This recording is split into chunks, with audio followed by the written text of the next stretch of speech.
Hey everybody, today we're going to be reading chapter 12 of Bob, and I think I mentioned a few times ago that there are 20 chapters, so we're getting there. Now, when we left off last time, Sarah was telling Livy about a time capsule that she had buried that Livy doesn't remember, and she was asking her where it is. And Sarah said, sorry, I can't remember things I never knew. So Sarah never knew where this time capsule was. Maybe you should ask your invisible friend. So that was chapter 11. Chapter 12. Livy laughs too, but only for a second. Then she asks, all casual like, is Philippa still around? My little green heart is beating so fast. At least I think my heart is green. Am I an invisible friend? Is that what I am?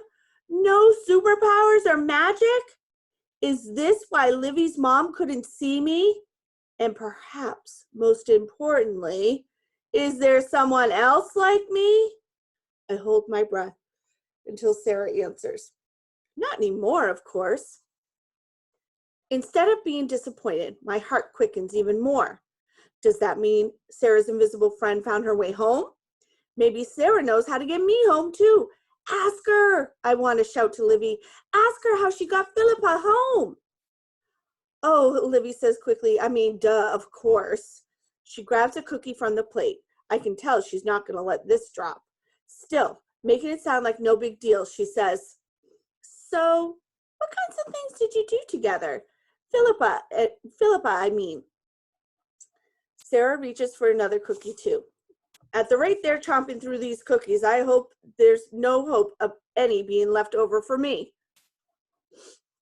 I'm amazed that I can still think of snacks at an important moment like this, but there you have it. Well, one time you came over and we all had a tea party. Livy stops chewing.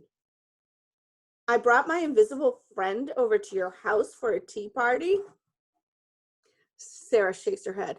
No, it was only the three of us. You said yours wouldn't want to get dressed up and pretend to drink from little cups. I have to smile. Livy always looked out for me. Though I bet he'd look pretty cute in a tutu, Livy says rather loudly. Clearly, she knows I'm eavesdropping. If you say so, Sarah adds. Then she says, I haven't thought of Philippa in years. What happened to her? At the end, I mean. I know Livy's face so well, I can even though I can only see the back of her, I know she's holding her breath right now. This is it. This is when I find out how to get home. I press my eye right up to the crack and hold my breath. Sarah shrugs. I got bored of pretending to see her, I guess. Oh, Livy says.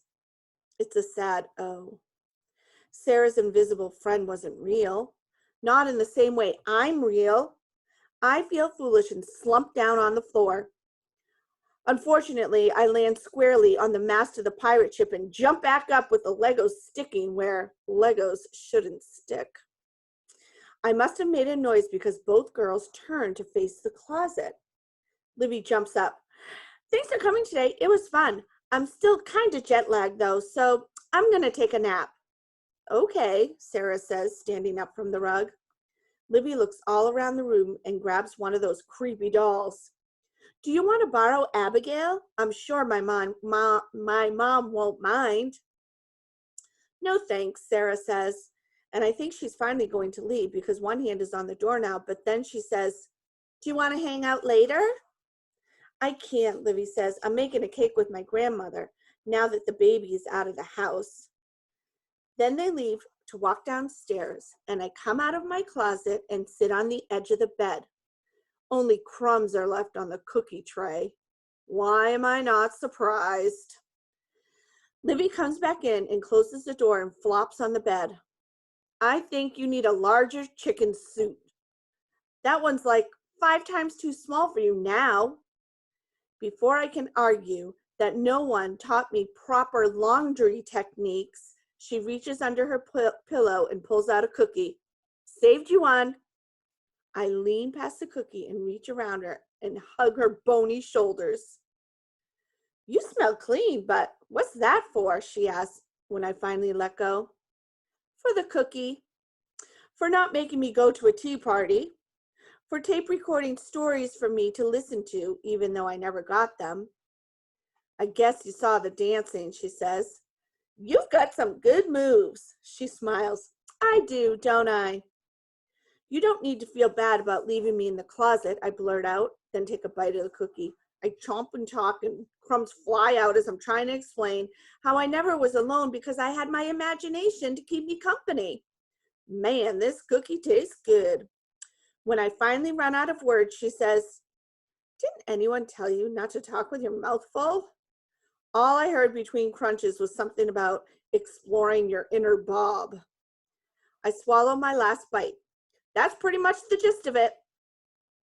You have a Lego stuck to your leg, she says, reaching over to pluck it off. You really didn't get tired of building that same ship over and over? I smile.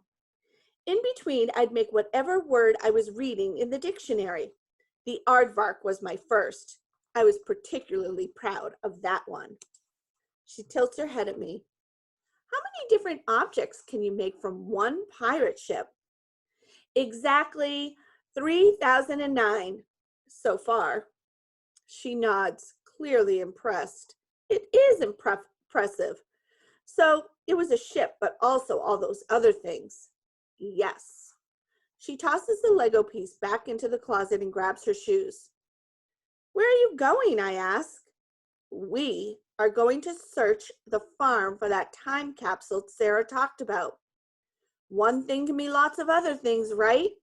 So a time capsule could also be a clue. Who knows what I put in there? It could take a while to find out, so bring a flashlight. My spirits rise and rise. We're going on an adventure. We don't need to bring one, I tell her with a grin. Why not? Because I know exactly where you buried it. So he does know. Interesting. One thing I noticed about this chapter was how Bob was talking about how he wasn't ever bored because he had his imagination. And it kind of made me think about what we're all going through right now because we are stuck at home and there's not a lot we can do. So sometimes I know I feel kind of bored, and I bet you do too. But the great thing about being bored is that's when your best imagination comes to life. Yep. You're bored and you're like, oh my gosh. And then you just sit and your mind kind of just relaxes. That's when all the creativity starts. That's when you make up your own games. That's when you start using your pretending and your building and all of that. So even though Bob was in that closet for 5 years, he had the Legos and he had the dictionary, and he used just those few things to keep himself busy and use his imagination.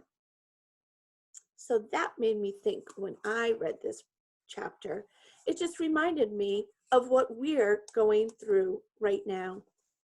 So whenever you feel bored, think, I feel pretty lucky that I'm bored right now, because that means I can create something, and something that nobody else has ever done. So our next chapter is chapter 13. It's called Livy. So I bet they're going to be going out to look for that time capsule.